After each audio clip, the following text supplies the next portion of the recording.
elephants, sycophants. Why are they both fat? You might find out on this podcast or another podcast that covers these two subjects. All right, how you going? Sycophants are fat? People always suck up to you, always fatties. I don't know. I got well, not like I'm fucking trim. I'm a bit of a sycophant myself. I'm a sycophant too, I guess. Same. Yeah, Listen, we gotta stick together. Sycophant, yeah. I've always we had this joke on Legit about how whenever there's an H on the end of someone's name and it adds 10 pounds. So Sarah, S-A-R-A, hot chick. Sarah, S-A-R-A-H, fat chick. Mm. Hannah with an H, she's a big girl. Hannah with an A, hot. Oh, hot girl. There's no thin Jonas. Works with men as well. There's no thin Noahs. You've never met a thin Noah or a Jonah. They don't exist. It's the H at the end. The H at the end. Oh no, I spelled my name J-A-C-K-H. I'm screwed.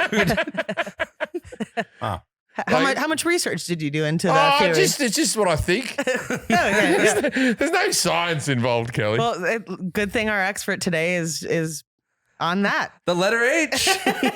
Our expert, does our expert have an H on the end of their name? No. Oh, good. No. Isaiah? If they show up and they're, Isaiah's got an H in the end. I know, but I think they're pretty thin.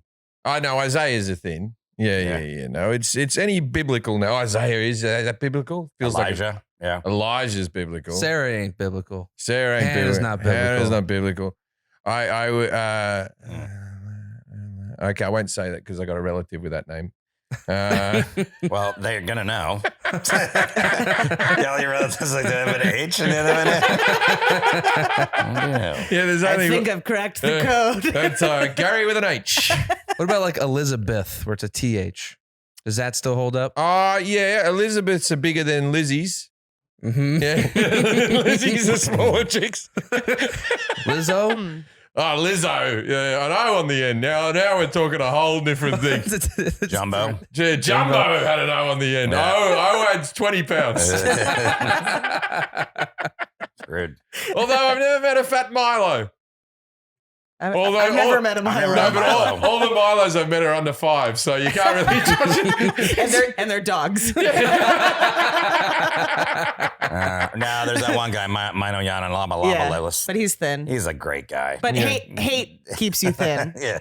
You know? Hate does keep you thin, man. True. Hate does keep you thin. Like, think of all the great dictators throughout time who were hateful, except for Kim Jong-un. Yeah, but he lost a lot of weight. Did he? Yeah. Well, good he for hates him. He's himself. a hateful fuck. He hates himself. Yeah, good for him. He needed a win, he did. He hasn't been in the media for a while. It's like we've forgotten about him. He's sitting around in his white outfits going, anyone scared of us? Anyone? No one's scared of us. Can you imagine being his personal trainer? It's gotta be. You might. I don't know. Please, sir, can you do 20 burpees? I don't want to, but we need to hit the goal weight. He has a special scale that doesn't read right. Yeah. Where the little circle. I used to have a scale as a kid that still had the circle on it, where it just goes. And it goes around. through the Yeah. thing. And I remember like it went to about 150 kilos was the max of the circle. And I was like, I knew a member of my family that would have tipped that over. she would just spiral to the middle. She would have gotten on it and gone, I'm 8 kilos. It's working. It's good money.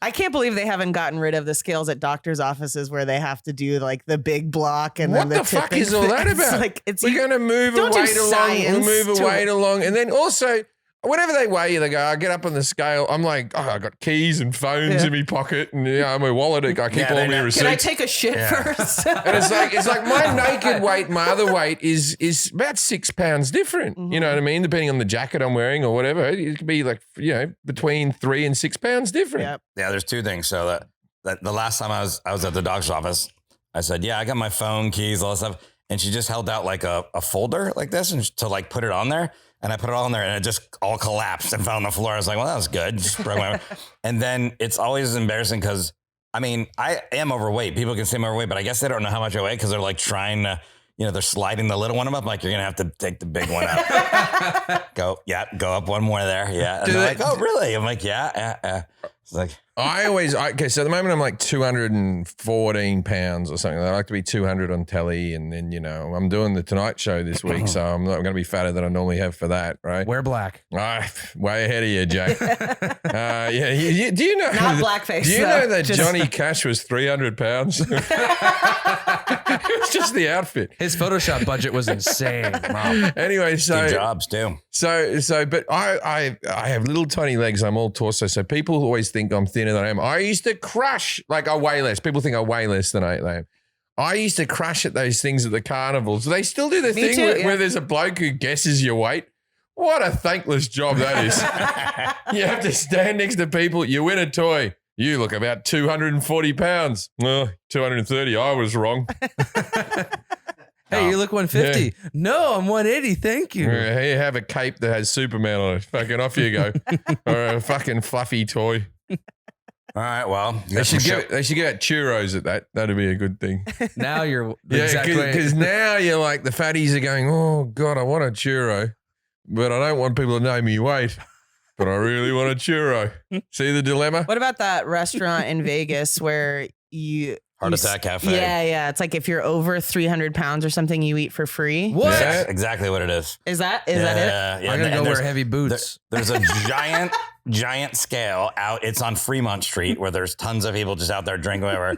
There's a giant scale facing the restaurant, and you get on and it shows your weight to everybody on Fremont Street.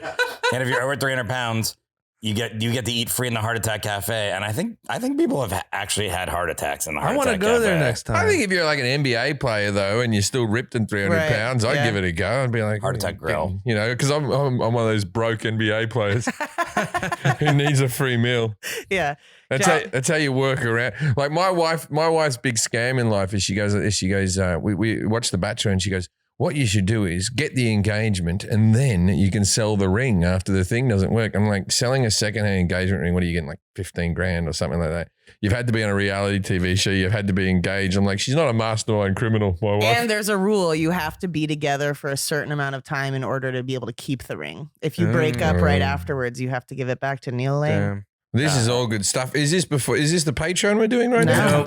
We better start the podcast. Where am I this week, Jack? Hold on one second. I just want to clarify. You have to be over 350 pounds to eat for free. We have no shot. You know they used to have it at 300, but they were losing too much money. Yeah. So don't go there unless you're over 350. Yeah, and what they do is, and you can't get a mobility scooter in the place. The doors are too small. That's how they fucking keep you out. That's how they keep the prices down. They still have the gimmick of the scale. There's stairs up to the front door. One more thing about the Heart Attack Grill, since you brought that up. One of the restaurant's promotions is a reward for customers who finish a triple or quadruple bypass burger. Oh, yeah. After which they are placed in a wheelchair and wheeled out to their vehicle by their personal nurse. By someone dressed like a nurse. This is America is so fucking stupid. God damn. Yeah, but also they know you're in Vegas. You haven't driven your vehicle there. You're probably drinking or you're bloody on holiday without your car. Yeah. So they just wheel you onto Fremont Street. And you just, Good luck. My son got caught on the fucking the zip line over the top of You got Fremont. stuck in the middle? Yeah, when he was 4. Oh, no. Fuck, we were shitting ourselves. Did they have to get like a big and we're stick? doing this. Okay, hey, no need to be nervous. Our fucking son's stuck in the middle of the street dangling from a wire. They had to send another bloke out there with a stick to push him to the end. Yeah. Oh my gosh. I just saw a video recently, actually. These people were ziplining like in the jungle, and the kid is going first. The dad's right behind him, and the kid stops abruptly, and there's a sloth just going really slowly on the zip line. And I'm like, I wonder how, how do you get out of that situation? Into him. Well, he did. I mean, the poor sloth was just like, what the fuck? Was the sloth just tossed off? No, he stayed on. And so the kid's like, what do we do? Legend says they're still up there to this day. I remember because he was 4 and it was one of those things that was like a rite of passage thing where I was like, come on, mate, you're going to be fine. Oh, it's a bit high up. Yeah, but you're not going to, nothing wrong's going to happen. These people do this every day. I'll never trust you again. Fucking hell, halfway through, he just stops. And I'm like, oh, balls. Well, speaking of the Patreon, how can they find it? Patreon.com/IDKAT. And we've got merch now. So it's I don't know about that.com. You can grab merch. I don't have all the samples in yet, but Jack's wearing an Archaeopteryx shirt. All right. This sweatshirt says "Give them what they want" on the back. There's trucker hats. Trucker hats. We got cunt mugs. We got. This Jim Jefferies hat I'm wearing is just a hat.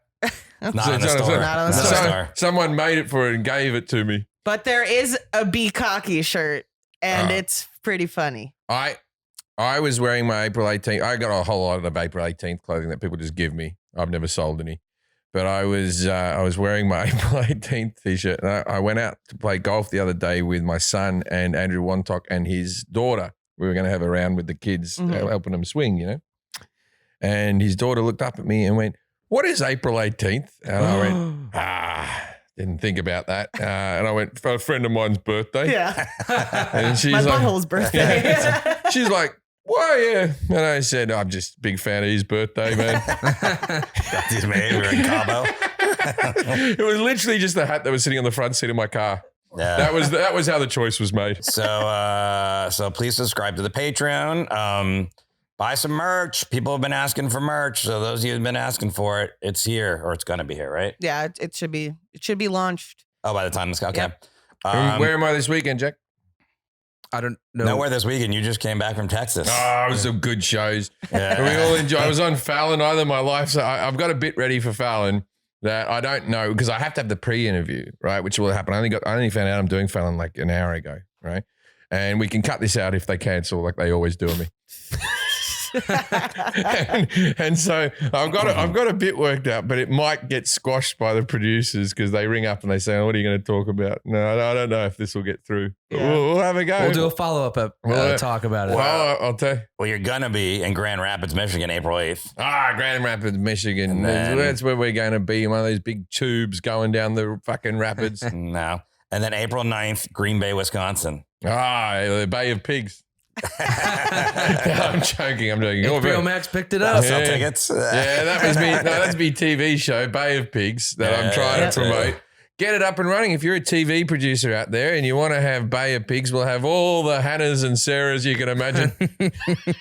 So April, Full circle. The pen will be shaped like an H. Oh my gosh. and then I do April, not endorse this messaging. April. It's not a real show, Kelly, until it's made. I'm going to host it. As long as you hire me. I'm just whatever. trying to find a show that I'm allowed to host because you can't have a good-looking host in the Bay of Pigs, right? Speaking of shows that you're going to be on, here's some more. April 21st and 22nd, Edmonton. All right. You need to advertise those? Well, Edmonton and Calgary. That's the next 2 days, April 23rd and 24th. Yeah, Edmonton and Calgary. So there was a Friday night and a Saturday night. We've added a Thursday and a Friday to the respective cities, so they get an extra show each. Those two shows aren't sold out. The Friday and Saturday are sold out, but the extra shows have still got tickets. So come and see. So April 21st is a Thursday. You add that show in Edmonton, buy tickets for that. And then April 24th in Calgary is a Sunday. And I added that show. So if you're in Edmonton and Calgary, you didn't get tickets. There's shows on Thursday in Edmonton and Sunday in Calgary. Yeah. Adam Forrest is going to be there. I'll be there. Tommy Campbell. And I've got another comic coming as well. That's right, yeah. And if you're not in Michigan or Wisconsin when Jim's in there in April 8th and 9th, I'll be in Tampa if you're near Tampa. Side Splitters, April 7th through 9th. Great club, fun time. Pigs. 6 shows. Plenty of tickets. It's nothing against you, Green Bay. It's just anything with a bay in it. I call it Bay of Pigs. Bay Area, Bay of Pigs. Bay of Pigs. And then locally, April 15th and 16th, I'll be in Escondido down in the San Diego area. So at the Grand Comedy Club. Come on out. And ID Cat, go follow our Instagram. Not everybody's following it. ID Listen Cat to this Podcast. podcast. ID Cat Podcast. Follow that. There's a link to the Patreon on there, I believe. And I think that's all the promotion we have to do today. Let's right? meet our guests. Yeah, let's listen to some ads. Today's episode is sponsored by Honey. Everyone shops online at some point, and one of the worst things is when you're buying something without a promo code. You know there's probably a promo code out there that'll save you money, but where do you find them? Thanks to Honey, manually searching for coupon codes is a thing of the past. Honey is a free shopping tool that searches the internet and for promo codes and applies the best one and finds it for your cart. Honey supports over 30,000 online stores, so whatever you're buying, there's probably a code for it. I imagine you're shopping online at one of your favorite sites. All right, everyone just sit back, think about it. Close your eyes, even if you're driving. When you get to checkout, the Honey button drops down and all you have to do is click apply coupons. Wait a few seconds as Honey scours for coupons to find the best one for that site. If Honey finds a working coupon, you'll watch the prices drop. I bought my new son Charlie, little Charlie. He's got a swing set that me and Jack are going to put together. That's a big Has it day. arrived yet? No, not for 3 more days, Jack. Okay. I thought just Jack was doing that. Yeah, no, I'm going to be... Wait, hold on. You're out of town. Yeah, I'm going to be rotating the plans like this. Oh, directions. I've done it upside down, Jack. The swing bit's meant to be up high. No wonder it's not working. Anyway, I saved like $100. It was like a $700 set. I saved $100 all Wait, because hold on a second. I think my headphones are broken. Did you say you saved $100? I saved $100. Wow. My headphones are That's working. They're a working. massive discount for. Because Honey has found it's over 17 million members, over $2 billion in savings. I think my headphones are broken again. $2 billion and $100. Okay. $100. So if you don't already have Honey, you're just throwing your money away. It's literally free and installs in seconds. And by getting it, you're doing yourself a solid and supporting this podcast. I'd never recommend something I don't use. Get Honey for free at joinhoney.com/IDK. That's joinhoney.com/IDK. Thank you, Honey, for all the savings. Please welcome our guests, Isa Medina and Amanda Montell. Welcome to the show. Now it's time to play. Yes, no. Yes, no. Yes, no. Yes, no. Judging a book by its cover. Now, all I know is that you both do a podcast together. This is the only bit of information I've got. Do you want to know who's who? Well, I know. Isa Isa's Amanda. Okay, Amanda. Yeah. But this is the first time we've had 2 guests, one in studio and one on Zoom. So it's a first. Isa's standing here and Amanda says her name in the bottom corner. Okay, well, I didn't know. There you Yeah, go. And normally what I try to do is I try to pick from the background of where you're sitting what's going on. And you're obviously sitting in our studio in the famous Hollywood Improv. Okay, Amanda's, there's another girl who's mimicking you in the background. Mirror. you work in some office where there's a lot of, and you got a bit of artwork. Okay, so there's 2 of you, you do a podcast. God. Ask some questions. I know, okay. Does your podcast relate to a social activity? It can. Very much so. Yeah. Very much so. There we go. I don't mean to be crude. Is this sex related? It can be. Sometimes. Sometimes.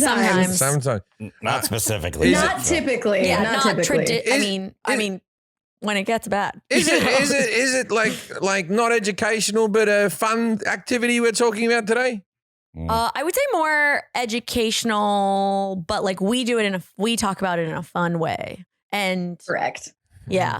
I would say it's probably not fun though. Yeah, right? it's not like- traditionally No. fun. Yeah. There are tons of documentaries about this topic. That's a massive clue. You've Yeah. watched some for sure. Oh, I watch a lot of documentaries. Yeah. It's hot right now. Yes. Oh, murder! You murder people. No. I know you're lot. You're bloody talking about true crime. No. Oh, okay, I got that wrong. Get very excited about it. Close but no cigar. I'm trying to think. Did you watch the Nexium documentary? I did. Cults. Yeah. Yeah. Great hint, Kelly. I thought it was going to be more subtle. With it. Yeah, that was pretty Have you ever tough. heard of a cult? We don't need to go for 10 minutes while he guesses the I topic. love cults. I love cults. Got to give Yeah. a riddle. I don't Haven't know the riddle. haven't we already done cults? Or I feel No. like I've talked to somebody about cults. Probably someone Maybe just- me. just trying to get you in a I'm cult. pretty suggestible. I'll join your cult. Well, I are feel you like in? stand-up comedians are, because like stand-up itself is kind of a cult. Oh Yeah. yeah, Oh, yeah, yeah. Well, bloody hell, we got a weird community. Well, of hang people. on here. Let me do an You introduction. do stand up? Yeah. Oh, okay. Yeah. So Isa Medina and Amanda Montell host the comedy cult podcast Sounds Like a Cult. Amanda Montell is a linguist and author. Her most recent book is Cultish, The Language of Fanaticism. You can find her on Instagram at Amanda_Montell. That's Montell. And Isa Medina is a Latina comedian and a writer. And you can find her every Wednesday performing at the Formosa Cafe in West Hollywood and on Instagram at Isa Medina. However, I got to spell that because it's ISAAMEDINAA because someone else had the. Someone else took a Yeah. 1A. So, Boris sounds like an old bloke at Thanksgiving who's trying to say the right things. no, because if you said Isa Medina, That's your girl, your partner, you brought to there's good. Trump, there's extra A's in her name. It has nothing to do with that. The world's different now, but that's You're good. doing great. You're doing great. Two A's, I'm Okay. on board. All right, Jim. Then if you're paying attention, Dude, how do you find her on Instagram? Spell it. I don't know how to spell it. Well, I'm there you just. go. Yeah, that's what I was doing. Follow the podcast at Sounds Like a Cult Pod on all socials. Thank you, Isa, Amanda, for being here. And if you want to tell us a little bit about your podcast, and Yeah. So we're a comedy cult podcast. Every week we pick a different topic on like the fringe group area of everywhere from like Trader Joe's to CrossFit to Elizabeth Holmes to Soul Cycle. And we talk about, it sounds like a cult, but is it really? And Amanda, having written her book, did like a lot of research on real cults and she couldn't fit everything in the book. So we were like, all right, let's make it fun. And so, I love this topic. I'm a big fan of cults. And it's what Trader Joe's is Yeah, considered I was potentially literally a going to cult. say that. Yeah. Trader Joe's is So cult. the concept of the Yeah. podcast is that every week we pick one of these different fanatical fringe groups that put the cult in culture, if you will, and we discuss it with the help of like games and special guests and research to try to determine whether or not it is a live your life, a watch your back, or a get the fuck out level cult. yeah. So it has levels. Okay, cool. And Okay. spoiler, Trader Joe's is, wait, I forgot. Live your life. It was borderline live your life, watch your back.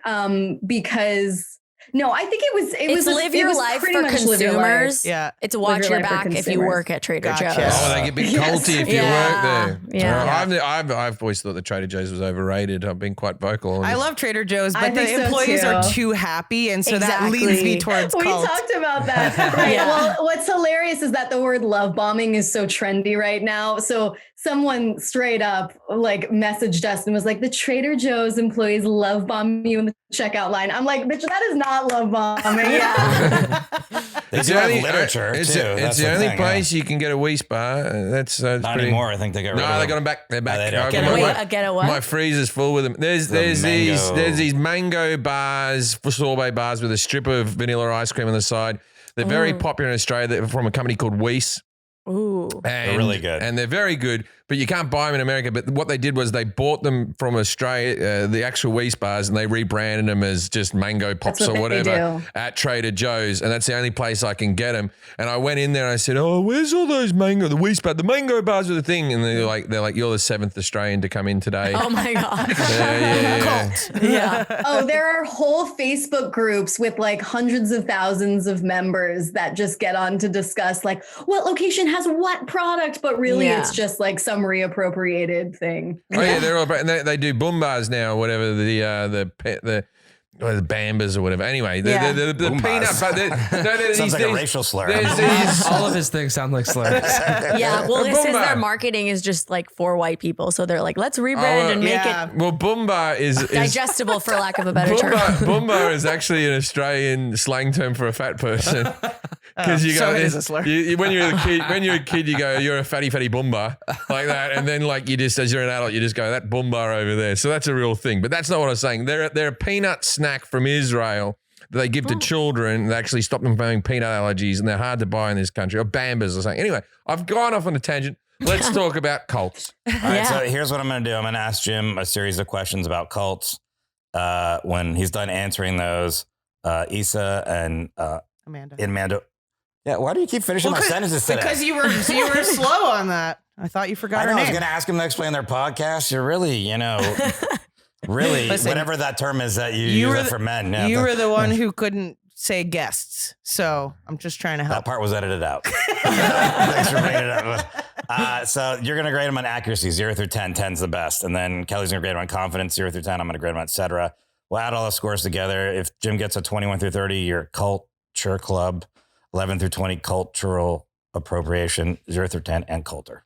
Okay. You want to be that one. Exciting. Worst one ever. So Jim, what's a cult? A cult is normally a new religion that hasn't found its way to the big masses yet. So the difference between a religion and a cult is a couple of 100 years is the best way to put it. So if you were to say like Scientology would have been a cult, but now it's too big and it's a religion, right? So for the most part, cults are smallish communities of people who have the same ideal that's normally driven by one or a small group of people who say what the ideals of the group is. What do all cults have in common? There's normally an outfit. There's normally some type of outfit that you all have to wear. I believe that most cults all cults have in common that there is some donatable amount of money or time that you have to give to keep the cult running. Okay. What do people and cults look for when recruiting new members? The disillusioned. That's what you got to look for. You got to look for the people who are just not finding their way in the world, that need a little bit of help, and maybe their potential isn't fully formed, but with the help of the cult, their potential will reach its destiny.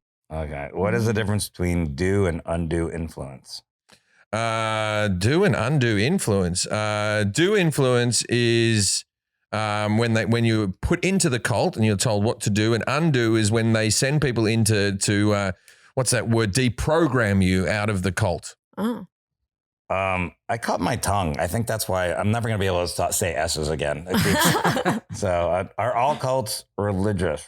Yeah, well, see, that's a tricky question because not all cults may be religious in the sense that they believe in a statue or a god or something like that, which many cults do. Many cults are just side projects of bigger religions where they go, we like this god, but we think the rules should be this much different.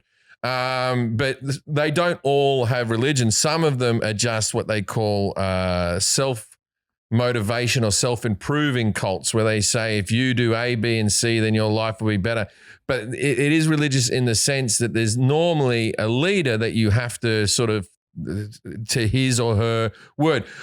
So the Bikram yoga guy, he wasn't religious as such. He was just about hot yoga and just touching up women who walked by. You know, he had his Hot own yoga and hot chicks. Yeah. Bikram yoga. All right, we'll get into it. Wow, you really have watched all the documentaries. Yeah.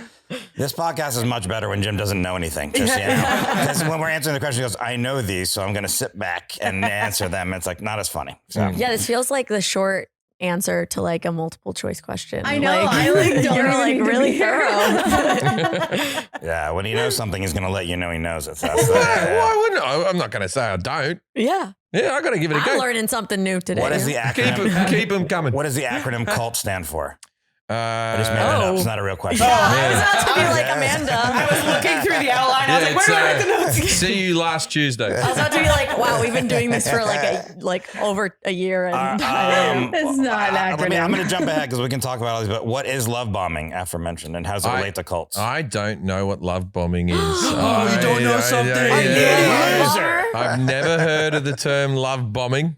Really? Neither. No. I've never heard of it either. Until, Wow. Yeah. well, that's lucky actually because I was recently love bombed. And it's not fun. I've been there. I worry that when I hear the answer, I may be a love bomber myself. What do you think it is? I don't know. Well, why don't you take a guess? Yeah, sending too many texts to someone who doesn't want them. I don't know. That's funny, guess. Are men or women more likely to join a cult? Ooh. I would say that men are slightly more. I feel like it's. I feel like if you're in a relationship, the man joins the cult, and then the wife comes along with the kids and goes, "This is what we're doing now." So I think it would be more even than you think. I think men are definitely more likely to be cult leaders. I've always thought about myself like. Because, you know, cult leader. I think that I'd be close, but I'm just not likable enough. Like, you have to admire a cult leader. Yeah. I can't get the fucking guy who built my house to come over and do repairs. Like, and I'm as charming as fuck, and the house is under And there's warranty. money. And There's money I'm meant to be paying him, And like you're paying him, he's not paying you. He won't come in and bloody do it. He'll just tell me to fuck off and not show up or. So I think I would be. I'm too lazy to be a cult leader, really. I don't think I'm charming enough to be a cult leader. So you got to give it up for the cult leaders. Yeah, it requires being very social, and you don't I'm like definitely being... manipulative enough. And juggling like different relationships at the same Totally, time, like yeah. unique and it's making so everyone feel special. time-consuming. Exactly. You I- have to kiss everyone on the lips. I will say this for cult leaders though. It's like, who are we to say that they're not right? Like, I don't believe they're right. I think all religion's bullshit. But David Koresh said that he was the son of God, and what did we do? We fucking crucified the cunt and killed him the same way we did Jesus. That's so true. But did he Jesus- come back to life? Well, he's coming back someday. I don't know. But if anyone says they're God, we kill them. That's always going to happen eventually. You know what I mean? So it's like we say that Jesus is coming back, and then as soon as someone says he's the reincarnation of Jesus, we're unhappy about the bloody thing. So I know. Well, there's that quote. You almost said it, but some people say cult plus time equals religion. And then other people say a cult is a group where the leader claims to talk to God. A religion is where that dude is dead. Right. That's perfect. Yeah. What's the best way to evaluate the validity of a new group you are considering joining? Well, you'd have to look at the other members and see if they're fucking nuts or not. See what people have given up to be in the group. See what the results of the group are. Check if they're fucking kids. That's always a big one. Yeah. Check that. And if you find that out, stay away from that particular cult. Oh, if they're Okay? fucking kids. Yeah, because there's They are Oh, kids. no.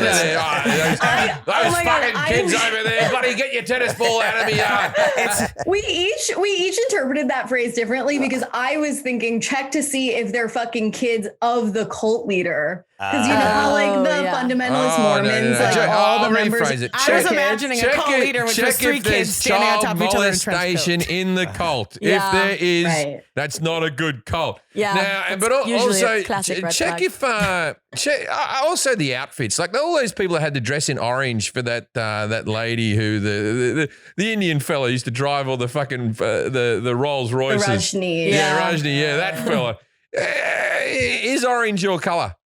You know, find out if Orange it's, used to be my favorite color, so is that a red flag? no, but if you would you wear it every day? No. Yeah, exactly. There you go. You know, so It's not a common favorite color. Yeah, That's as an so- adult especially. I feel like just having a favorite color as an adult. Yellow. No. Okay, I'm Yeah. Mine's yellow too. Mine's yellow too. And my middle name's Amanda. Soul Sisters. Okay.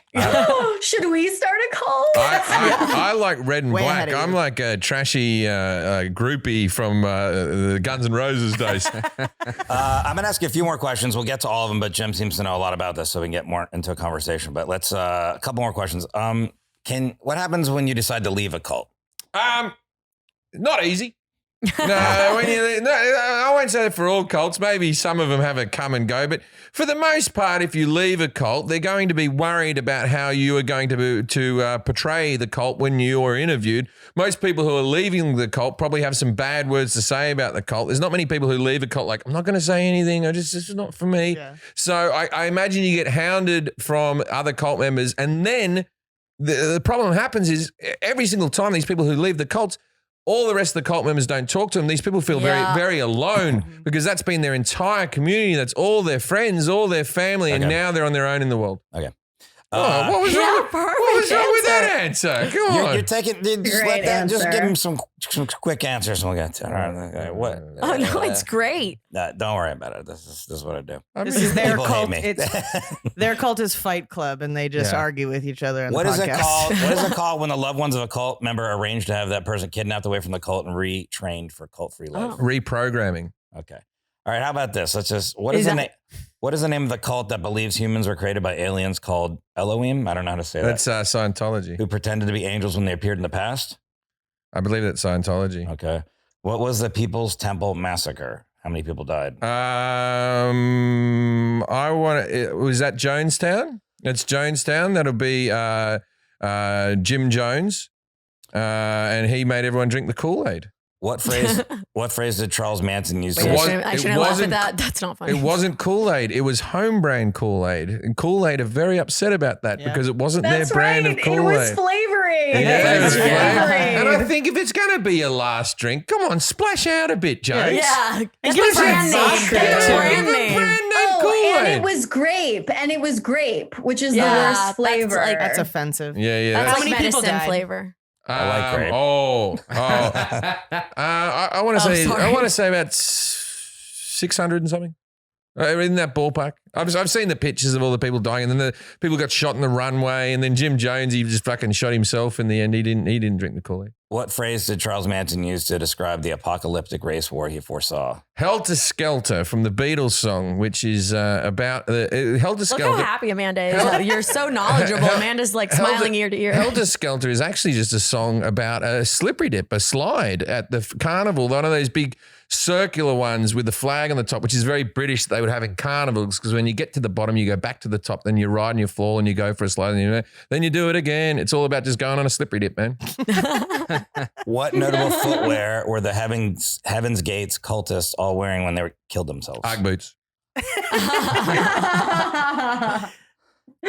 Okay, 2 more questions. What did the Rajneesh Purim cult do in Oregon in 1985? That was the one in Oregon. That is the guy in the orange with the orange and the. Is he the dude with the? Yeah, he's the dude with the Rolls Royces. They all took up guns to defend themselves, if I remember rightly, and they trained up. And I don't remember what the last thing was. I've seen that documentary. My wife does a killer impersonation of that Indian lady off the show. She is Indian. Yeah, my wife is Indian. She can do the voice and it's not upsetting to anybody. But she can do that lady spot on. If they ever do a movie, they cast my wife. She's got that down pat. That's hilarious. They probably will do a movie. Yeah. Okay, last question. Is Scientology a cult? Ooh. I don't believe that Scientology is any longer a cult. I believe it's too big and has now become a religion. It started off as a cult, but it's served its time. And I'll tell you why it's not a cult, because tax-free. They got tax-free exemption. What have they got on you? I'll tell you this much about Scientology, right? I've been in Hollywood now for 13 years. I've had TV shows. I've been in a couple of movies. I've done stand-up specials, all that jazz. They haven't fucking approached me once. What's wrong with me? I want to just turn them down or just shut. I did go in for a personality test when I was living in Perth when I was at university. Me too. I went in for a personality test too. I had the afternoon off. I thought I wasn't brainwashable, so I thought I'll give this a go. And literally, they give you these tests, very simple questions: blue or red or blue, right? You answer these silly questions, right? You tick a few boxes and that sort of stuff. They talk to you a bit, and then the girl looked at the paper like this and went, and then she got a bit flustered. And then she left the room and she came back in. She goes, I'm just waiting for my superior to come in. Something's gone on here. And then this bloke walks in and he's just like, I'll take it over from here. And he's like, you might be the smartest person that's ever lived. That's a love bomb, right? That's my love bomb. The problem is that your intelligence is untapped. And with the help of Scientology, you may be the greatest person on earth. And I was like, my mum was right. You feel about Scientology the way I feel about when girls complain about guys in their DMs. I'm like, well, they're not in my DMs.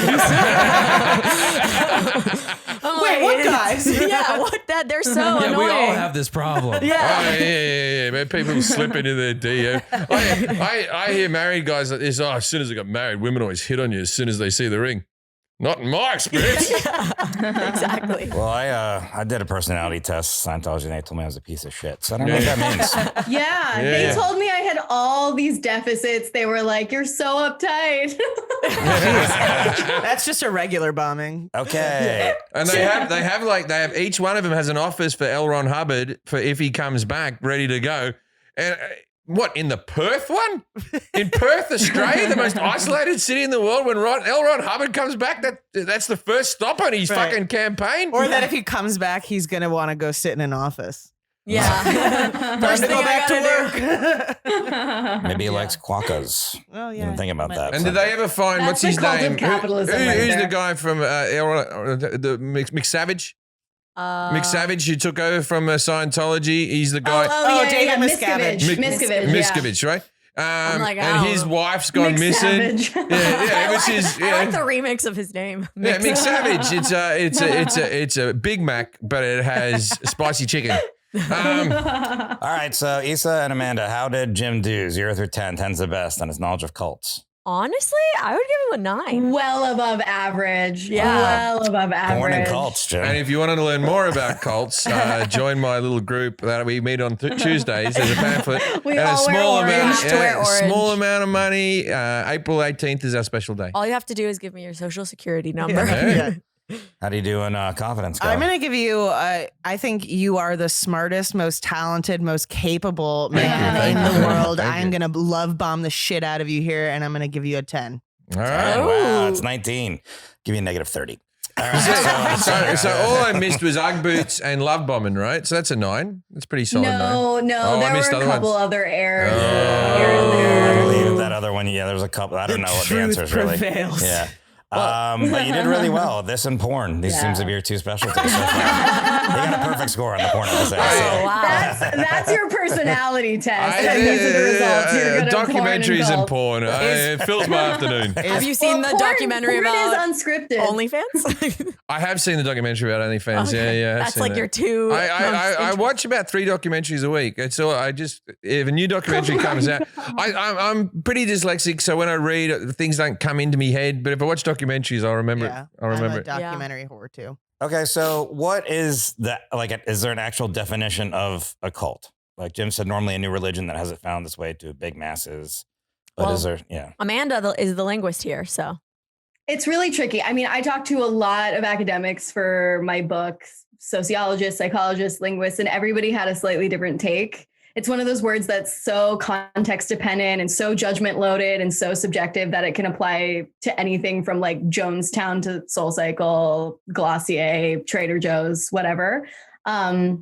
So, I mean, yeah, everyone had a slightly different definition.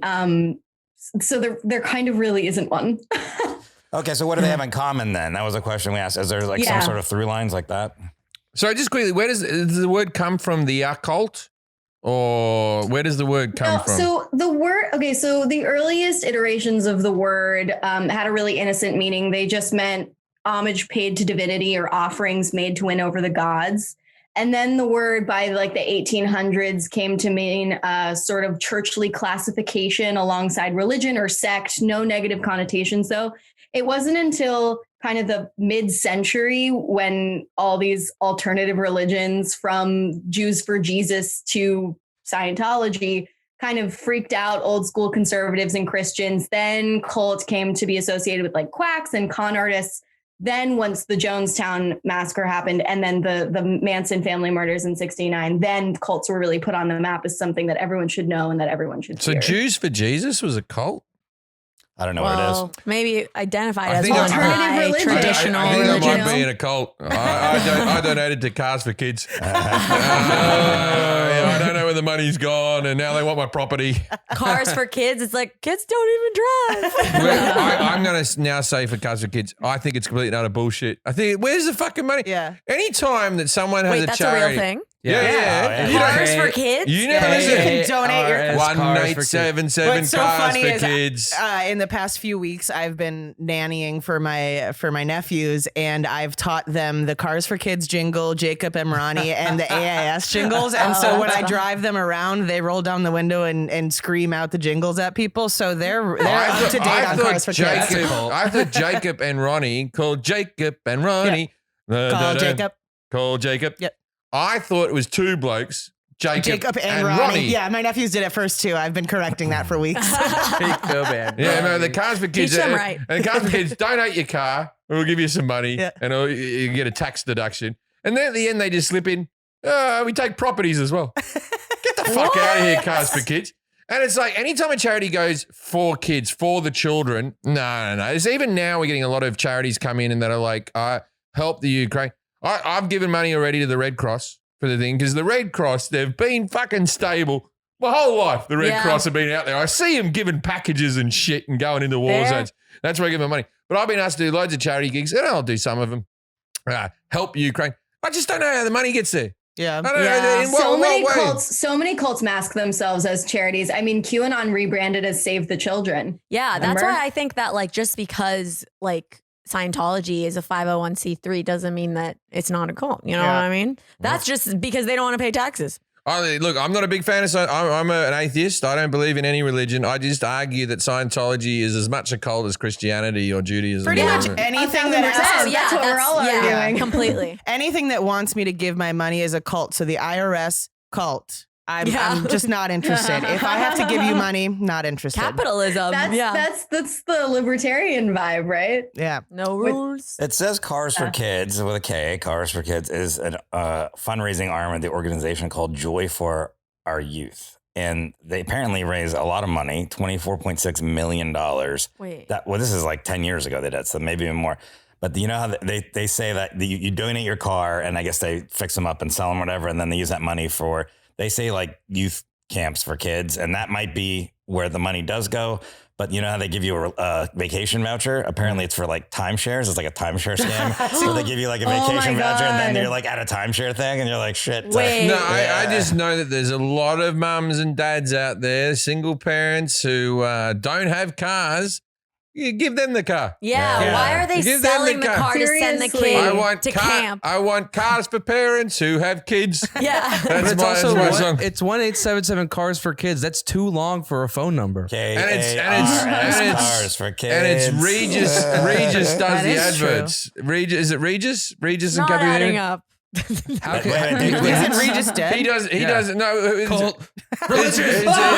does the thing. I think it's Regis. I think it's Regis. It's Regis from Regis and Kelly. Yeah, Regis and Kelly. He goes, Cars for Kids. That's Cars with a K. Ah. the song. Did he Yeah. start it? Maybe he just has a huge No, garage. he's just the spokesperson. Oh. Yeah, imagine if Jay Leno was running Cars for Kids. Like, just donate some of yours, Jay. You have 300. Or he has more than that. Cars and kids. He doesn't have any kids. Yes, illegitimate.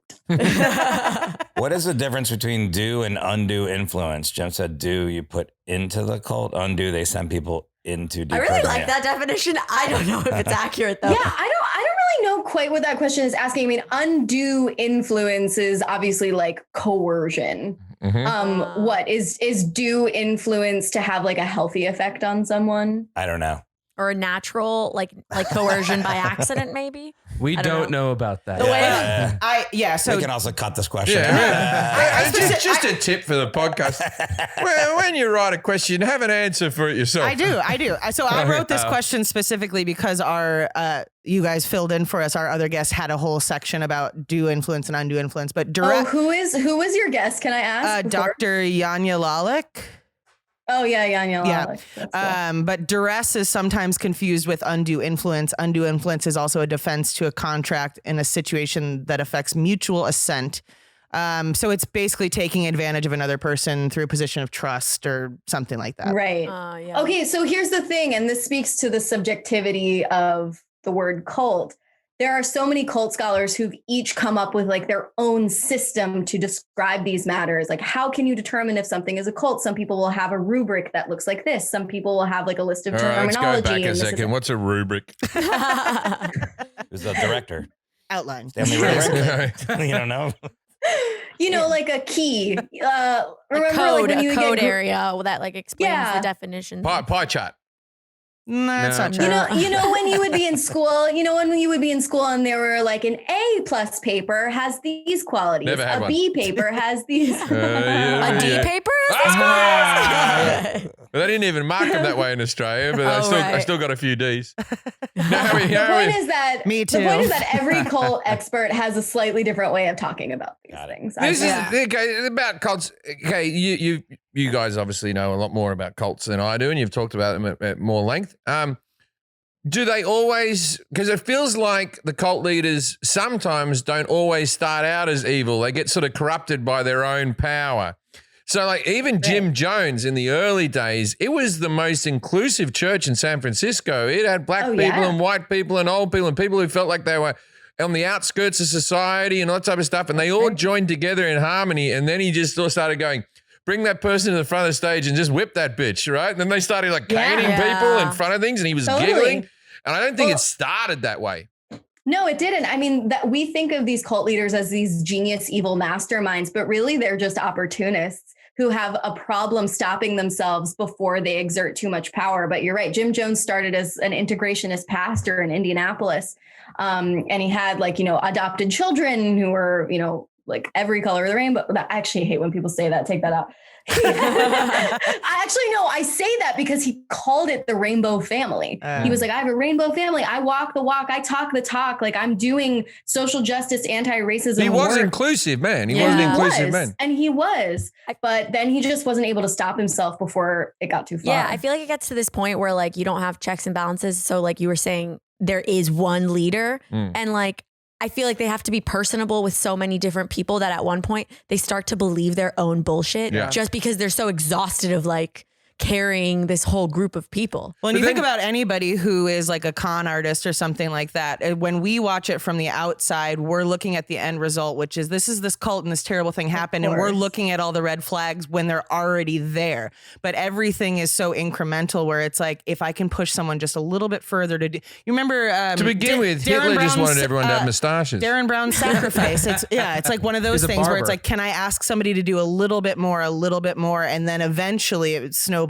into this big thing, but it doesn't start that way. Over years. And so something that Isa and I have talked about on our podcast is like, if you have trouble imagining how it could happen to you, imagine being in a toxic relationship, a cult of one. Yeah. It starts out great. Like you're so in love. Yeah, there are red flags, but it feels good. And then 10 years later, it's like it starts off with him being like, you need to stay home. Everyone's been in a toxic relationship. I've been in where you're like, I have to please this person. I have to make sure their acceptance means so much to you that you sort of lose yourself. And then afterwards, when you get out of the relationship, you step back. A year later, you're like, what the fuck was all that and then about? You're mad at yourself. You're embarrassed. You're like, I must have been fucking lonely. And a big part of why you don't leave is because you are embarrassed. And I feel like that's like similar to relationships and cults is like, you're like, oh shit, I'm in too deep. Was the Nazis a cult? Yeah, you're in too deep. The Nazis had to be a cult, but they really did well, didn't they? They were a cult, but they were also like under when I say a country. did well, I'm saying they got a lot of subscribers. I'm not saying they did good things. Let me be very clear about that. I also feel like they forced people to become like Germany was like a country, so they forced people to join. But did they follow the ethos of one leader, outfits? They did all that, a symbol. Mm-hmm.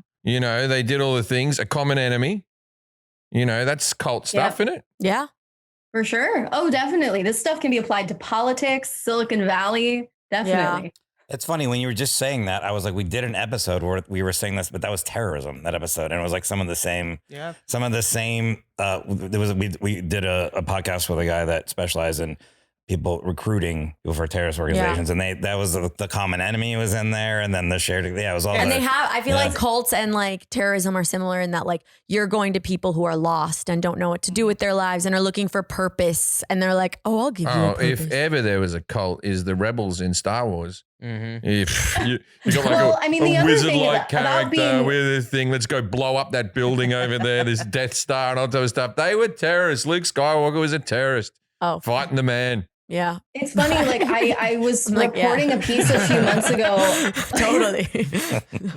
I was reporting this piece a few months ago where I was speaking to a woman who specializes in like counter strategies for anti-vax cults. She's like coming up with ways to talk to people in QAnon who believe in anti-vax ideas to like bridge the divides. But her degree is in terrorism studies. It's just that type of terrorism is digital disinformation. Yeah. I think in your opinion, and are all cults bad? Are there some cults out there that are just like they're helping out, the community likes them, and they can't all be about hate and like having 7 wives and all that sort of stuff. No, because some of them start off as love, and there's some good ones. That's why we have the 3 categories. Like I think there's a bunch of live your life level cults. Like unfortunately, please don't judge me, but I do go to Soul Cycle sometimes. And leave. I don't even know what that is. I know you don't know me very well, but to look at me, I don't know what Soul Cycle is. It's the biking thing. Yeah. It's like the cycling class. Oh, it's the bikers. Oh. Yeah. But I feel like that's kind of like a goodish cult because it like forces you to work out, like I like it because you have to pay money and then you can't cancel the class after 5 p.m. the day before. And I I'm not going to lose $30. Right. So if I signed up, I'm going to show up. It probably matters how extreme the us versus them mentality is. Exactly. It's like, Totally. you know, and it matters how hard it is to exit. Yeah, What exit are the costs? We Yeah, just did an episode on Disney adults. And even though a lot of people have a lot of feelings about Disney adults, we think it's a live your life. Yeah. I really want a hat now that says cult leader. If anyone can make that for me, I get a lot of hats We'll make made it. for me. Get it on Send the it merch to you. store. Just one that says cult leader. Be a fun one to leave. You should start a cult Cult leader, first. Get call that. one, and then your number. Call Jacob and Ronnie. So you kind of just touched on this, but what do people in cults look for when recruiting new members? What did I say? Not you. I think Isa did. Didn't they? Yeah. Well, Yeah. okay. So the stereotype is that cults want people who are desperate, really gullible, intellectually deficient because they'll be easier to manipulate. But why would a cult want someone who's liable to break down quickly? They want people who have community connections and Influence, privilege and influence, right? They want people who are service oriented and bright, who will stick it out even when things invariably turn sour. So many of the cult survivors of Jonestown, Heaven's Gate, all of that I spoke to for the book really suffered from like too much idealism, if anything else. Yeah. Did you guys watch John Wilson's How To TV show on HBO? It's fantastic. Yeah. Yeah. But did you do an Fantastic. episode on cults? He did an episode on acapella groups, right? Oh, we're going to do an episode on Acapella. And he talked about when Nexum tried to sign him up for things because acapella groups, they decided were a very easy group to persuade. Really? They were a group that really needed friends. Yeah. You know what I Yes. mean? That's what I was going to say. Very suggestible bunch. So the Nexum guy, he actually had an a cappella group concert where all the best a cappella groups came in and they all sang all their different things. And the girl from Smallville was hosting the whole thing. And then at the end, they were all asked to join Nexum. So that's how you get people. Yep. A Wow. cappella Yeah, groups. that's what I was going to say. I feel like it's not necessarily like all people who are recruited for cults have the same qualities. I feel like it's where they are in their life. You know, it's like Totally. you're finding them at a place where like they just like are seeking a little bit more community. Any, And acapella groups are 100%. like so optimistic because they're like happy and singing Yeah. and Me- jazz-a-ba-da-ba-da. Me and my son have started watching Domino Masters, which we like Lego Masters. Now we're Domino Masters, just dominoes falling down. They try, Oh, yeah. very satisfying to watch the last domino TV get shows pushed. these days are really thinking outside the box. Very satisfying. but the people there, like, these are real nerds, right? Like, not like people go, I'm a nerd because you like cartoons or some shit. No, these Yeah. are real fucking tucking their shirt into their thing. Yeah. And so anyway, so there's I think 12 groups of 3, and they keep on talking about such and such is a big deal in the domino community. This person's in the domino community, and my son just couldn't get over. He goes, "There's a domino community." and my son, he's 9 years old. He turns to me. He just said, "Dad, who are these people?" How old he was. He goes, you could lock me for the rest of my life in a warehouse and give me boxes and boxes of dominoes, and I wouldn't do anything. I'd just pick up a stick and act like it's a sword. He said this? Oh my God, so he is your son. That means he's got. Oh my God, he's that's got. He's hysterical. got the lazy gene that I have. I Wait, could so, do that. but I did could you go watch- boom, okay, boom, boom. That reminds me so much. Did you watch the documentary? There are a couple on competitive yo-yoing and competitive Rubik's cubing. The competitive Rubik's cubing, Speed Cubers was a great documentary. That relationship between that guy and that autistic kid made me know. bawl my eyes out. It was one of the Me most beautiful too. things you'll ever see on film. And that Rubik's Cube really helped that kid. He was so That's a live autistic your that he life. could keep doing That's it. a live your life. And then Yeah. he had a moment where he knew to mimic that other guy in a social setting. And it was the first time. Doctor said he never could. That was a beautiful documentary. I haven't seen it, but I do feel like crying tonight. So Oh. I think I'll watch. Look, an autistic person will get me every time. Yeah. They will. Have you Me seen too. the Love on the Just an spectrum. autistic person. Yeah. Yeah, as long as Just you know. like season on this. Yeah. We actually Here's a had the documentary about an experts. autistic bloke killing a cat. Oh, you've got me again, Netflix. We had the experts from Love on the Spectrum on for an episode on autism. They were great. We had the doctor and the director on. Yeah. Oh my God, I amazing. love that Yeah. show. Have you seen the I freaking love show? that Is show. it cake? Oh, I watched Is It Cake yesterday. Shit makes me want to kill Fuck myself. it. God. They Hell yeah. really, it's a good show. Is it good? I haven't seen it. I just saw the title. I was the like, premise Is is- it cake or not Look, cake? I'll tell you what it is. It's got, what's his name from SNL? Mikey Day. Mikey Day. He's a likable fella. And he brings on 3 comedians or 3 sort of panelists, and they have all the chefs. And then they go, it's a fast food. The first episode is fast food, right? And these people are cake artists, right? And they go, you've got to remake hamburger. So they put up 6 different hamburgers. They're all the same, different variants of hamburgers. And then they've got to guess which one's cake. Because there's a TikTok trend that makes cake that looks like Real thing. objects. Yeah, and it was then a knife comes this in and has cuts been it in around half. You go, forever. "What This the was a fuck?" Japanese game show called Candy or Not. Of course it was stolen. This one's about cake. Right? And it starts, and he cuts into it. And it's very satisfying when the knife goes through and you go, that's cake all so day. satisfying. That's Oh, crazy. it's the But there was a best. guy who made tacos and he fooled him. Yeah. Tacos? Yeah, but he spoiler he alert. fucking cheated I feel because like he got his gummy bear toppings that he was using Oh, for and they were actual gummy bears. No, he used them for the tomatoes in the lettuce and all that type of stuff. And then he put them on one of the other tacos. So I had the glistening bit. Everyone said that's cake. I think that's cheating, but no one pulled him up on it. That's I cheating. wish you were there that day. You should write an email. What? I've got a You question. don't know me very well. That would Write never that happen. email. Jack, What? write Should an write the email. email. What are some different types of cults? Huh? Back to Oh. cults. All right. So, like, we didn't ask this question, but Jim asked, are all cults religious?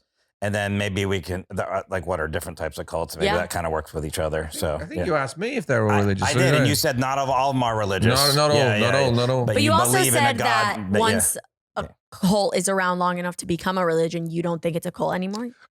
No, I believe it's still a cult in the sense that I believe that all religions are a cult. Okay, I agree. But if we're going, people who are religious don't want to call their religion a cult. Yeah. So we'll put them in different brackets. Yeah. A religion that's Well, been that's around the funny forever. thing is that everybody's so happy to throw around the term cult until you talk about a group that they belong to. Yeah. That's which why is why it's like we have the categories, because I feel like cult has had such a negative connotation. But like if stand-up comedy is a cult, then like I'm in a cult and I kind of like it. Stand-up comedy is a very cliquey community of people, and once you're in it, you do sort of I've been trying to get out of it for years. But it does feel like your whole world. Yeah. It feels like this community of people is everything, and I'm sure that happens with a lot of occupations.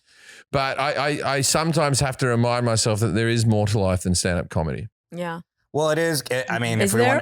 want to make some analogy, there are certain None of it's good. Yeah. but there are certain comedians that like are cult-like, and then if somebody says something negative about them, then people will defend it. yeah. There's definitely comedians that we all in private go, you Yeah. don't say anything, because if you say something, you go, blah, blah, blah, show sucks, and everyone else is saying it's really good. Yeah. And you're in interviews, you have to go, it's really good, and then in secret you Well, go, I think that that's show interesting because sucks. somebody had posted something the other day about Kanye's documentary and about how Jay-Z and the other guy had screwed him or whatever. And I was like, well, he deserves to be screwed. He's a piece of shit. And she's like, that's not what this post is about. I'm like, well, he physically abused my brother's ex-fiance while they were on set on a music video, and her job was to go get him from his dressing room, and he shoved her by her neck into the wall. And literally just mentioning that he did this, holy fuck, did people come after me? Yeah. Oh, why don't you want to see him shine? Blah, blah, blah. I'm like, I think physical abuse is fucking bad. That's Yeah. why, like, Yeah. We did what an are you talking episode about? on the cult of celebrity stands as Yeah. like a broader thing. And it's like people who are like so obsessed with celebrities. And then there's celebrities that like indulge in that. And I feel like Kanye low-key Oh, indulges for in that sure, sometimes. yeah. But then there's celebrities that like kind of like try to remain separate from their standship. Do you I mean, think to be there's, fair, though, I there's know about cult? that incident, and he was just dancing, and he was in his groove, and then your fiance, whoever that was again, got all in the way, and then not your fiance, somebody's that person, I've and then it was I've the said it Yeezys. before, and I'll Yeah. say it again. Kanye West looks like he's had his molars taken out. Just there's something about that man's face. He's got the mumps all the time. And I always say he's a great producer. That's all. Yep. Music. I don't know. I'll say this. Your shoes suck. Yeah. They're fucking stupid looking, too wide soles. Get yourself some a pair of Allbirds. Allbirds. Oh, I've never had Allbirds, but Oh, my they're so sister good. swears by them. They're We so swear good. We're in the cult of Yeah. Allbirds. We swear by Okay. the Allbirds, man. They've sent me another pair. I'm Allbirding up. Yep. Allbirds. This is the first time I've ever worn Have you them today. It's ever weird. have you ever been wearing your Allbirds and ridden a bird scooter? No, I've never ridden a bird scooter. That's all birds. That's all birds. That is all Yeah, birds. but I've talked about women and called them birds Yep. whilst wearing the Allbirds. Yep. Look at that bird over there wearing the Allbirds. and there was a bird flying over the top. There was a lot of birds. So chicken. different types of cults. So there's a religious. I don't know. I just have a couple examples. Like political. I guess there's some political cults because you're saying Yeah. QAnon would be like absolutely. a political cult. Yeah. I guess. You And could even say the MAGA movement was a bit cultish. Oh yeah. Oh, for Oh, sure. definitely. But I Maybe. liked For your sure. point about how even if a cult isn't worshiping a god or a spiritual idol, it's still religious in nature because of the fanaticism. You know, as hard as it is to define a cult, scholars have been arguing for even longer about how hard it is to define a religion. What is a religion in the first place? Yeah. Does a god have to be involved? Not always. Yeah. So religions can be secular, oddly. And you can get to the stage where you're a person who speaks out about cults, or you're one of these sort of intellectuals, like a Jordan Peterson type. And I'm not bagging on Jordan or anything. But then your followers become cultish. Now, Yeah. now I did so much. I don't really do it anymore, but I'm still an atheist. I haven't changed my views, but I did so much atheist material early on in my career that the first ever sort of high paid gigs I ever got was playing atheist conventions. And I was Which is very ironic. and I know, Isn't and that so funny? I'd be doing Yeah. these places, and fuck me. So we'd have people like Sam Harris on talking, and I you Sure. know, and we've had Richard Dawkins on this podcast. I'm a Yeah. big fan of Richard Dawkins, and Yeah. we'd have all these different people. But fuck me if atheists don't half want to look like God. Half Totally. of these Oh my God, fucking no. atheists had big beards and robes. Like there is no God. So true. Yeah. So That reminds true. me of It's like when so a comedian funny. is like, "Oh, I don't like that comedian." It's like because you want to be that comedian. Yeah. They become it became super culty, and the people who started wearing these little red atheist badges on their things, and then I'm like, Scarlet letters. I got into atheism because that's what I believe, but also because I like my Sundays. Yeah. I don't want to fucking Yeah. wake up, and Yeah. now Well, me I have too. to And wake up to talk about nothing. Yeah. Totally. I think it just goes to show that whether you're worshiping at the altar of nothing or of Jesus, everybody just wants to belong. Everybody just wants something to get up and do. Everybody needs a community, right? Yeah. Everyone Yeah. needs a And community. that's where TikTok comes in. Yeah. I'm just So kidding. my brother joined Landmark, which is like a self-help type of Yeah, thing, we- which I've we're gonna always do an viewed episode as on a it. cult. Yeah. And my old roommate, her family was in Landmark as well. And we were taking an Uber, a pretty long Uber, so like an hour. And we were talking about that. And I was like, listen, I don't care if people want to do Landmark, but like, I don't want to get recruited. Like, I think it's pretty culty, blah, blah, blah, whatever.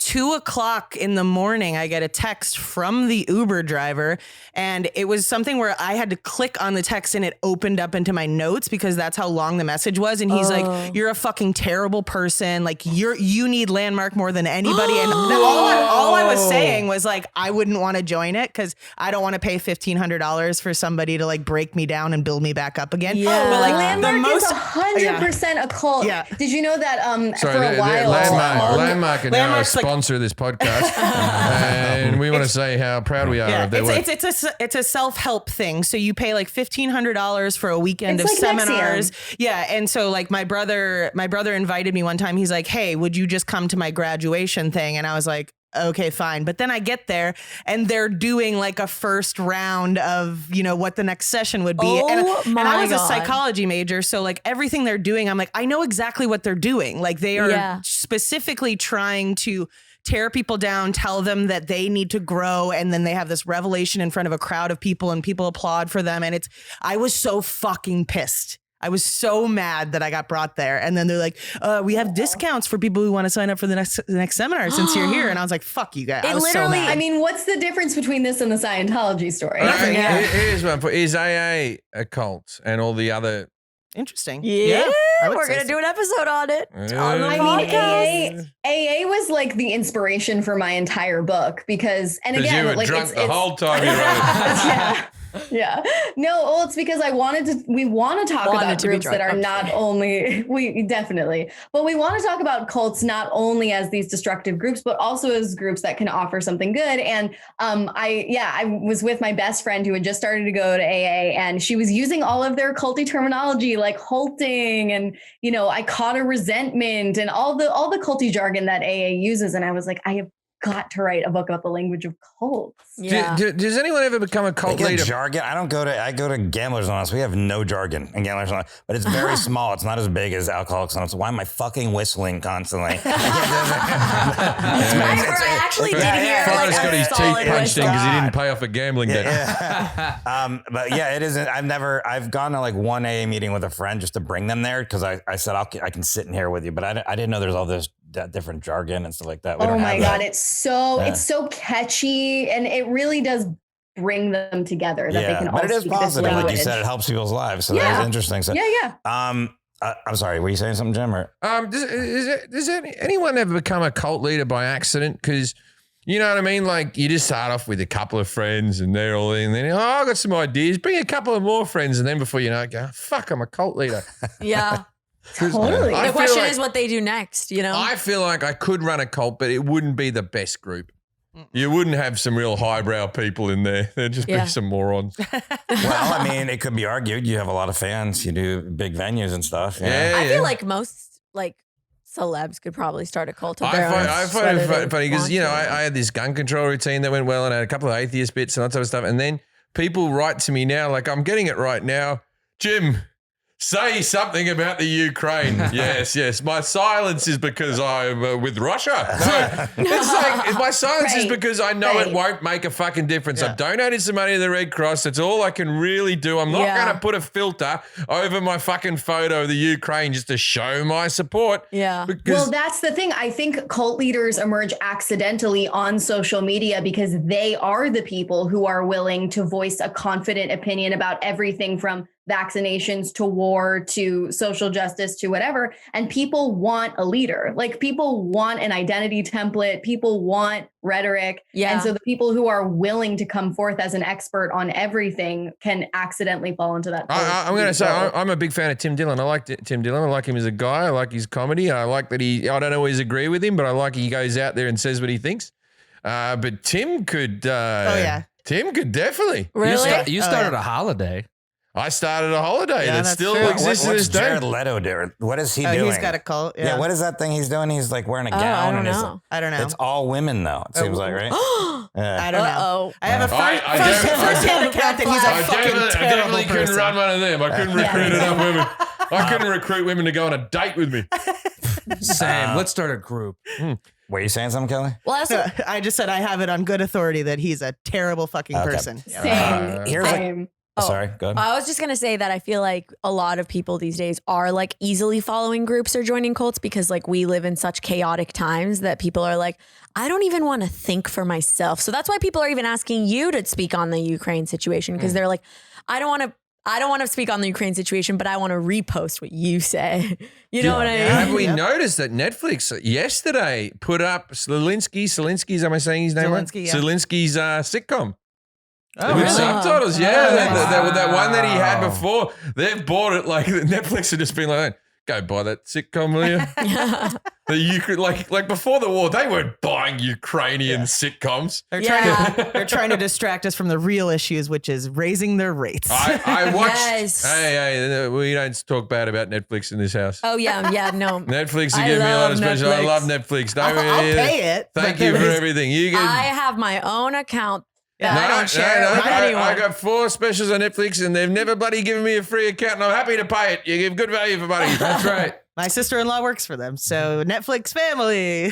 What is love bombing? Jim didn't know what that was. No, so no, let's it is. explain. Yeah. Tells you you're awesome. Yeah. So I feel like I'm too Love recently bombing triggered. is when from you Netflix. systematically shower someone with devotion and attention to later trade for control. yeah. Oh, well, This so it's happened to you? Marriage, is it? Well, it didn't end up getting traded for anything but a broken heart. no. Just kidding. Aw. But no, yeah. I mean, I think in my experience, it's sometimes the person themselves like doesn't know they're doing it. It's like someone who like thinks they are ready for a relationship and like give you all of the signs and like tell you exactly what they want and speak to you and communicate with you and like love you and like shower you with like compliments. And then all of a sudden something switches internally within them. And then like the energy is off and they're like, actually like, this is not what I wanted. Like, I don't know why you're here. And I'm like, what? Well, some people do have a pattern of love bombing everyone that they begin to date, even if they don't feel it or don't intend to pursue it. Like just because Clayton they have off The Bachelor this season. Exactly. Oh, yeah. Exactly. Mhm. Exactly. But in a cult atmosphere, there is the intention behind it, like the Scientology example, where they shower you with praise. You're a genius. I've never met anyone like you, so that they can manipulate Yeah. you later. It sounds like being a cult leader would lend itself to people with borderline personality disorder, right? Because those people are always like, I need you. You're the most special person. You're the most special. Don't come near me. It's too much. And then you got to leave. And they're like, where are you going? And you feel pushed and pulled and this and that. And you know, so I feel like that's, probably. I feel like that's what the guy in Nexium did. I'm forgetting his name right now. Keith Raniere. Keith Yeah. Raniere. He would like Keith love Raniere. bomb I mean, everyone. There is something to be said. I don't think I don't know if there's data on this, but there has to be some type of correlation between like narcissism, personality disorder, and cult leaders. Oh, Well, for Keith sure. would put on flyers that like, come and see Keith. Like even on this Acapella thing, he's one of the smartest people ever to be on this earth, ever. And then, then everyone's like, oh, I could never on a poster, come and see Jim Jefferies, one of the smartest people on earth. Wait, that Give sounds it a like we should try that. Yeah, see, That sounds maybe it'll pretty work. good. That actually would be funny. There was a bloke. Who's that bloke? He was a magician, gay fella. There was a documentary on him. He used to. Amazing Jonathan? No. He stopped all the hoaxes. He was a guy. He had a beard. And yeah. He'd offer $1 million for Geller anyone was who the could. Anyone who could. Like he went against Geller. Yeah. But he was basically, he would unearth anybody who said, like, you could be a magician because he was a magician, but anyone who said they were actually performing magic, right? He would there was like this bloke that had like, those Bible pages with a very thin paper. Yeah. And this bloke would just like with his mind just make the page just turn like this, yeah. right? And he was just pursing his lips and blowing ever so gently and could do it. And so he said it was real magic that he was doing it with his mind. And then this bloke just showed up and put some styrofoam on top of it and went, just do it now. Oh, I'm not feeling the magic right now. Oh, I can't do it, right? James Randi, right? And they did it's a great documentary. And he was, he kept closeted the whole time. He had a guy who became his boyfriend. Now, the guy became his boyfriend. They started, just to prove, that he was some spiritual, mythical being. And this is in the early 90s. And they made him tour Australia. And they used Australia as the test thing. And he would go around and they would sell vials of his blood as a drop in this potion of his blood that was magical, very culty. And people were showing up like, this guy is the Svengali of everything, right? And he did it just to show how stupid they were. And he was just like, I don't know, like a Puerto Rican or something immigrant who, what they did was they would check his pulse and nurses would come up and they'd go, his pulse has stopped. And he would be like, and breathe through it. And then they go, he could stop his blood flow and still be living. He was pretty amazing. Turns out how to do that trick is you put a ping pong ball in your armpit and it just sort of cuts that vein off. So for a while you can't feel the pulse. It's that simple a fucking trick. And they had it on 60 Minutes in Australia. And when they 60 Minutes were reporting it like, this is the real deal. This is the thing. And then Randy went and said, it's all bullshit, just to prove how easy. An honest liar. Yeah, that's the name so of he his went through all of those hoops to like show that like people were. He was a set up the debunker. whole business. He was a debunker. He set up the whole. He offers $1 million to Now any. that's a guy who sticks to a bit. Yeah, he offered $1 million to any mystic who could actually foresee the future and actually tell something. He proved that no one came forward. But yeah, see, An Honest Liar. If you're interested in this stuff, a very good documentary. That sounds awesome. Yeah. Okay. So, what happens when you leave a cult? Jim says it's not easy. You get hounded, isolated from your community. Is there danger in leaving a cult? There can It be. really depends, right? Like if you leave QAnon, nothing happens. Maybe you won't have any friends to talk on Reddit to anymore. But if you leave Scientology, if you're really deep into the religion, you might have fears that it will be so energetically dangerous for you to get offloaded that you'll die within 12 days. Right. So, or like actual like physical dangers too. That like they have like I think they have like things on you, right? They have I people imagine watching it's you. like Yeah. when you try to cancel a gym membership and they send out the really good-looking girl. There was an episode of Friends where Chandler and Ross tried, and then they got the good-looking girl to come out, and then they were like, I can't quit this gym membership. Well, Yeah. and a lot of them make you produce some sort of like collateral, right? So Collateral. it's like, you know, Yeah. hey, if you leave here, I'm gonna release all your nude photos or whatever, because Yeah. that was Blackmail Nexium you. and Yeah. Absolutely. Yeah. And then, right, like you were talking about before, all of your contacts, all of your money, all of your friends, everyone who ever told you they loved you is now Yeah. on the inside. which and is you're on the weird because outside. Nexium started just very innocently as a rec volleyball league and then became a sex Yeah. cult. Well, I I would would have have joined. Neri. I'm just kidding. Neri is a born and bred scammer. That Yeah. dude was like a pyramid schemer before Yeah. Nexium. So he always had a plan. All right, Joe Exotic, was that a cult? I feel like it was. It was pretty close. They weren't getting paid much. They had sort of Yeah, work and there. I think- he had tattoos on his husband, the property of Joe Exotic. There's branding, Yeah. you know, so it feels a little bit culty. I feel like even when they have like collateral on you, like nudes or whatever, especially in today and age, Yeah, you know, who it's cares? like no one cares. Like you can with money or like nudes or whatever, you can like still like leave. But I think the thing that keeps people is the community, is like really like losing your friends in your community, because then you're like, And very often there's families involved, Yep. and maybe Yeah. the other Totally. parent doesn't want to leave, and there's stuff. There's a lot of unhappy people in there. So Yeah. what is the best way to evaluate the validity of a new group, quote unquote, you're considering joining? Jim, that was the fucking kids thing. Look at other members and see if they're nuts, you know, orange or color, that kind of thing. Like, I mean, Are they asking for money, man? how do you make sure you're not joining a cult, or maybe it's too late if you're, you know? I would honestly consult the people who've left. The Yeah. ex-members. I also would like I would try and sit down and like, in today and age, it's like hard to do, but think for yourself, like for a moment. You know what I mean? Like I always say, like on the podcast, go to a public library and Google on that computer so that your algorithms don't feed into your answers. Like make sure that like I just do it your on Jack's computer. How many cults are you in now, Jack?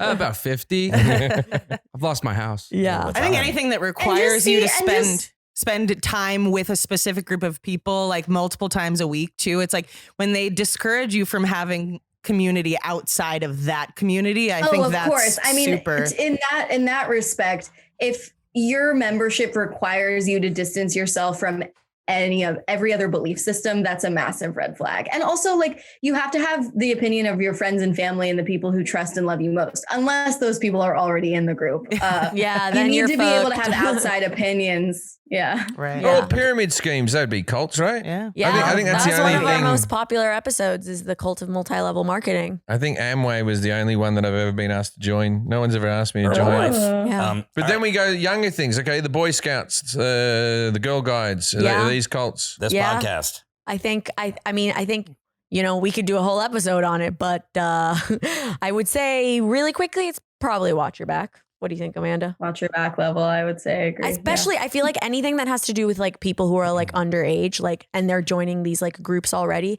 is really watch your back, because like kids are so impressionable that like it could affect the rest of their life. Mm. So here's some of the questions we asked about specific cults. What is the name of the cult that believes humans were created by aliens called Elohim, who pretend to be angels when they appeared in the past? Jim said Scientology, but No, I was it's like, wrong. what is that called? Idealism or something? Yeah. I forget. I don't know how to pronounce it. I don't know any of these. I Yeah, wouldn't so, yeah. know. Yeah. Amanda's the expert. Yeah, because what is Scientology? Is atheisms or something, or what? Everyone. The body thetans. Thetans. It's like False.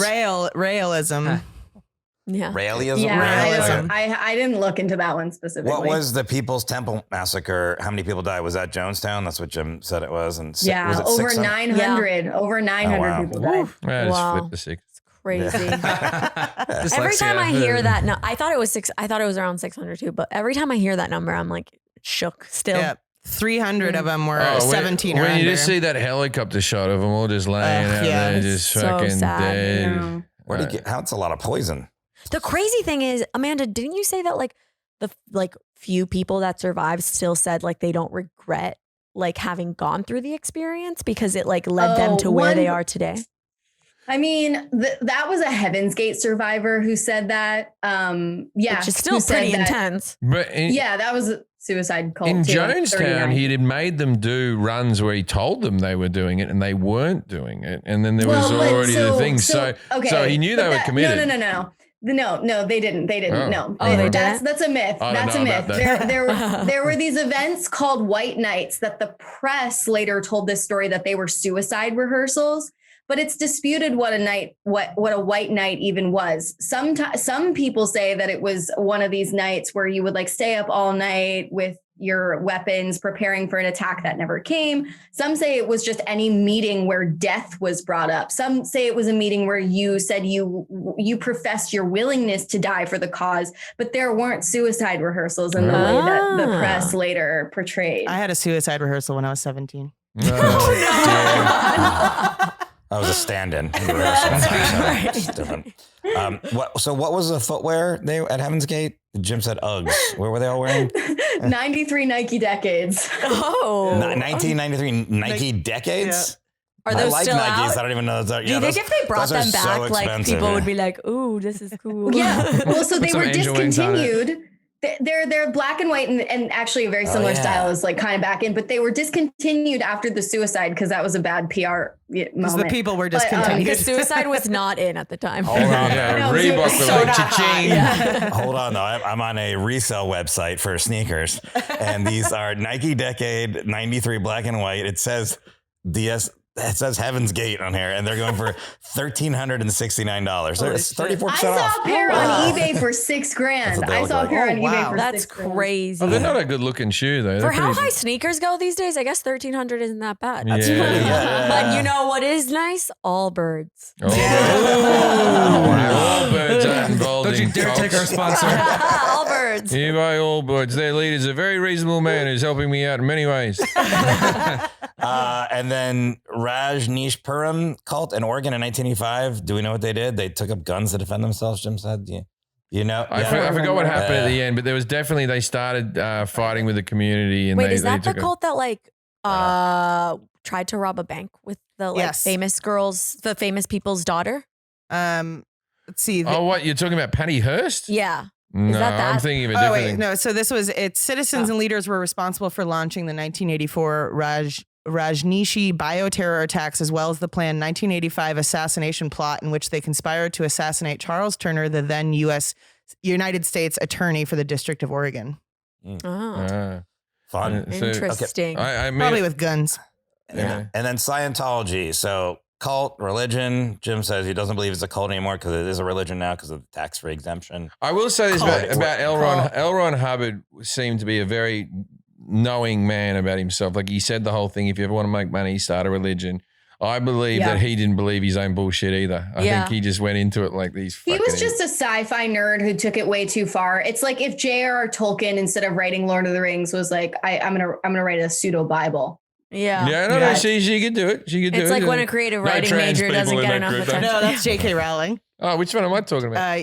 She was talking about George R.R. Martin, the Oh, Lord of the no, Rings no guy. chance. Tolkien. J.R.R. Rowling, Sorry. Rowling could start something up. She could fucking start Hogwarts up. We'd all bloody join. Oh, yeah, why, that's a cult. Why do they all have initials? I'm just I don't realizing think that anyone right would now. join anymore. And any of the fantasy kind of, they're You're all in lefty JRR, Hollywood, I'm telling JK. I think it makes them sound Oops, my smart. Twitter feed is Yeah. bad. I didn't realize that till right now. They all have multiple initials in front of their names in that genre. I always thought for women, it's because like books by women like didn't sell. Yeah. So Sure. Oh, but- really? Oh, yeah, but Tolkien wasn't a woman. Well, George R.R. Martin's No. more annoying because it's like the middle are the initials. George R.R. Martin. Like It we don't stands care about for your really middle. rad. Oh, okay. Oh, see, I what- changed my name to what was Isa Wells? A.A. H.G. Medina. Wells? H.G. Wells, H.G. Wells? And then there's the Tolkien is JRR. C.S. Lewis. What is Oh, that yeah. about? I don't know. I don't have a middle name. Cool story, Lewis. why wouldn't he say that? That's so cool. Story Really Lewis. rad? He's like, George "Man, really rad? There's something about a door to Narnia. They're like, cool story, Lewis. He's Yeah. like, wait a second. Oh my gosh. That's silly. That's hilarious. And then the last thing is reprogramming. Like, how does that work? That's what Jim, we were talking about when the loved ones get a cult member and they try to retrain them. I feel for like cult. it's kind of a similar word to like brainwashing, which Deprogramming. Amanda, deprogramming. Deprogramming. Yeah. Which, well, Amanda always says that It's the brainwashing isn't opposite. rooted. Oh, it's the opposite. But are there people, is there like People dedicated to doing that, to yeah. reprogramming the like to. I feel like it's like, yeah, kind of like. Wait, so it's like when you leave a cult, you're getting I'm talking about when you leave reprogrammed. a cult, like, I how do mean, you? I feel like, I don't know. I feel like Americans are like obsessed with like applying words to things. And it's like, you're just leaving and you're readjusting. I would say you're but readjusting. I've seen enough movies and docos where someone basically kidnaps a family member and then they deprogram them, they take them off Yeah. and they have to talk to them for a long time.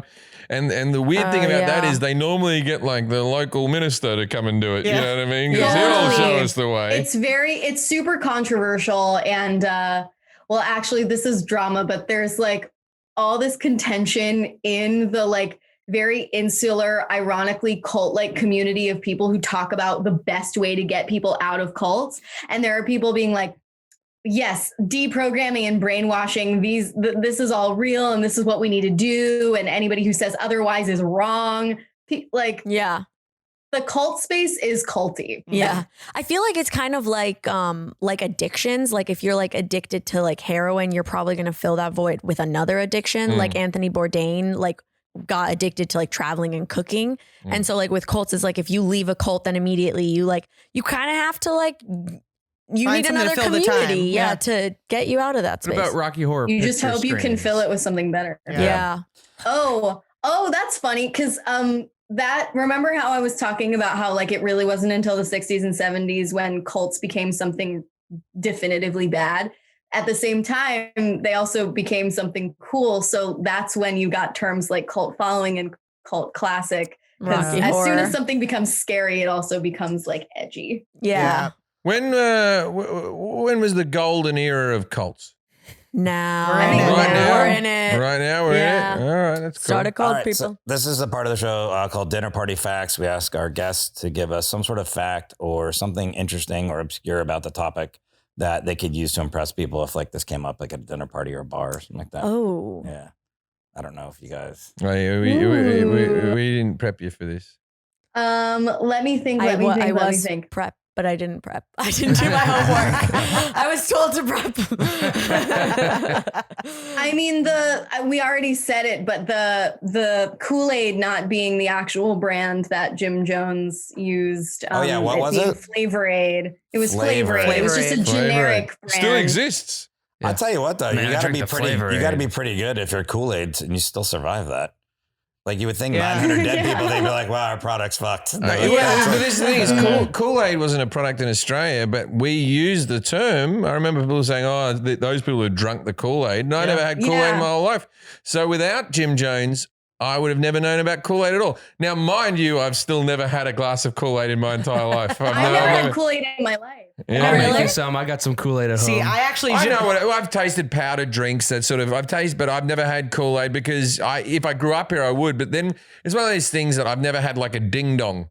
You know what I mean? You ever had Because ding dong? Right. I've never had a ding dong because I can What's buy. your house, Jack? You've got Kool-Aid and ding dongs here. Oh yeah, his house is like full of candy. I have Oh, my- he made me try ice cream that I've tasted heard like of mac and cheese. I have that too. Oh, he brought that over to my house and left it in the fucking fridge. It's disgusting. I literally spit it out. All right. Well, Isa Medina and Amanda Montell, thank you for being here. Their podcast is called the Sounds Like a Cult, and it's available, I'm assuming, everywhere. Apple Podcasts, Everywhere, yeah. Spotify, Stitcher. And you can find Amanda at Amanda_Montell, Montell, Isa Medina at, I'm going to spell it again, ISAAMEDINAA. Follow their podcast at Sounds Like a Cult Pod. And also, the book but it is J.R.R. Montell, right? Not Amanda. Cultish, The Language of Fanaticism. Thank you for being here on the podcast. And I feel like it's Yeah. fair that if you're ever dating somebody and they're not giving you much attention, you have to bring up that Keith Raniere and all these other people are love bombing hundreds of people at once. So Yeah. they can If they can definitely do it, text you you can back. do Yeah. it. Yeah. So I like to that. summarize, cult good. Thank you for being on the podcast. Ladies and gentlemen, if you're ever at a party and someone walks up to you and goes, your potential isn't fully formed and you can be the smartest person on earth, go, really? And then think about it for a second and go, well, I don't know about that, and walk away. Yeah. Good night, Australia.